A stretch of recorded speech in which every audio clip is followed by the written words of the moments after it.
సభకు నమస్కారం. ఇప్పటిదాకా సినిమా గురించి మాట్లాడమంటే అందరూ నా గురించే మాట్లాడారు. కవితక్క నా గురించే మాట్లాడింది, సాంబశివరావు గారు, మంత్రి గారు. ఇప్పుడు తను నా పాత్రని పోషించడం కోసం వచ్చినటువంటి శివరాజ్ కుమార్ కూడా నా గురించే మాట్లాడుతూ ముగించారు. నేను నా గురించి చెప్పుకోవటం కాకుండా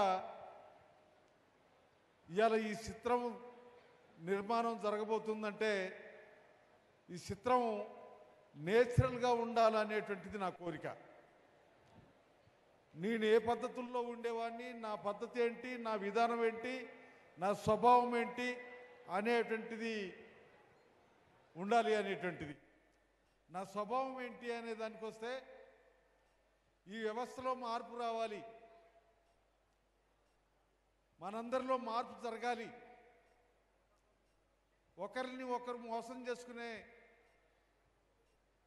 పద్ధతి కానీ, ఒకరిని ఒకరు దోసుకునేటువంటి పద్ధతి కానీ,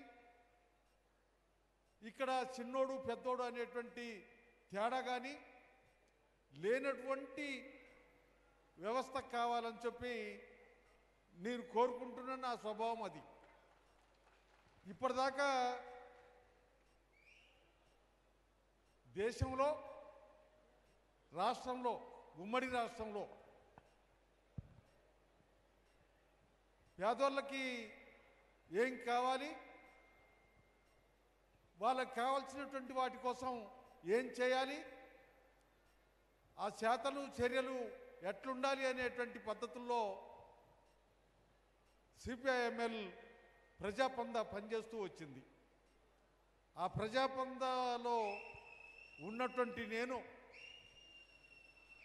ఇలా మీ అందరికీ ఓ గొప్పగా చిత్రీకరించి చూపించబోతున్నారు.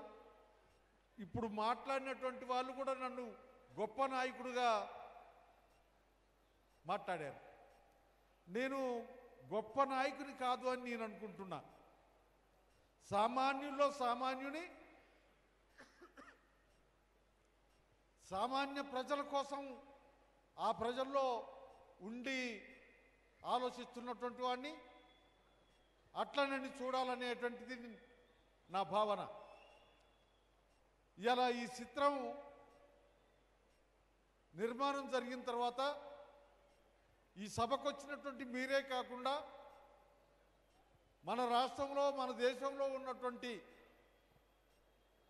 ప్రజలందరూ చూసి ఆ మార్పుకి స్పందిస్తారని చెప్పి, ఆ మార్పుని అమలు చేస్తారని ఆశిస్తారని నేను కోరుకుంటున్నా, భావిస్తున్నా.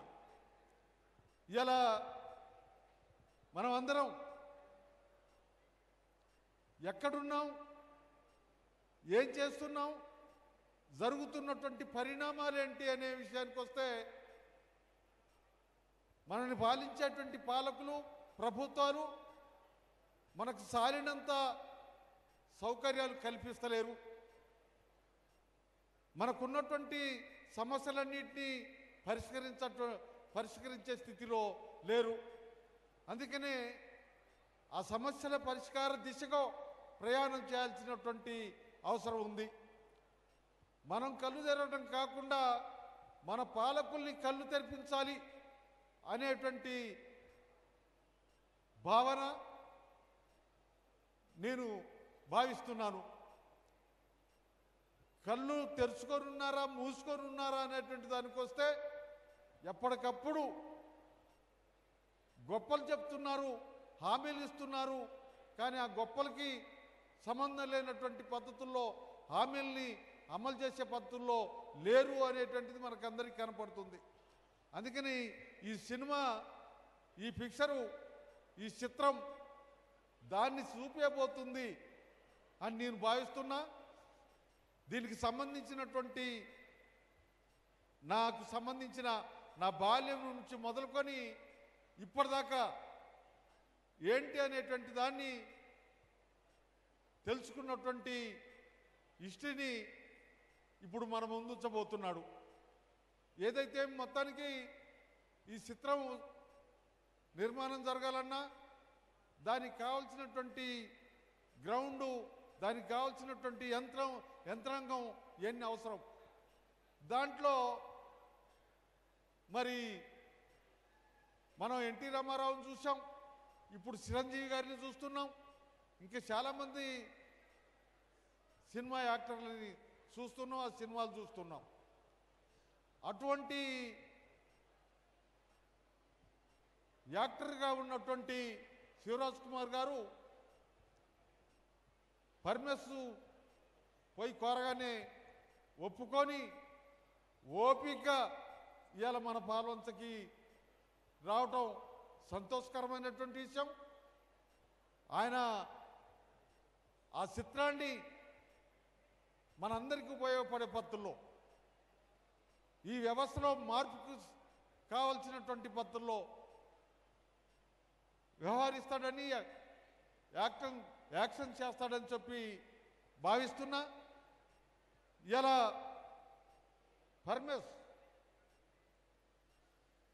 పర్మిస్ చాలా రిస్క్ తీసుకున్నాడు.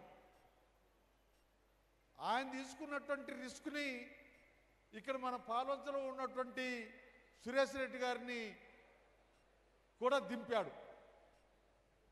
మొత్తానికి సురేష్ రెడ్డి గారు, పరమేశు, శివరాజ్ కుమార్ గారు వీళ్ళు మన ముందున్నారు. ఇప్పుడు మన ముందుకి రాబోతున్నారు. మన ముందుకి వచ్చేటువంటి చిత్రం ప్రజలకి ఉపయోగపడే పద్ధతుల్లో, ప్రజలు ఆలోచించే పద్ధతుల్లో, ప్రజల్లో మార్పు వచ్చే పద్ధతుల్లో ఉండాలని చెప్పి కోరుకుంటూ సెలవు తీసుకుంటున్నా. Thank you Narsanna.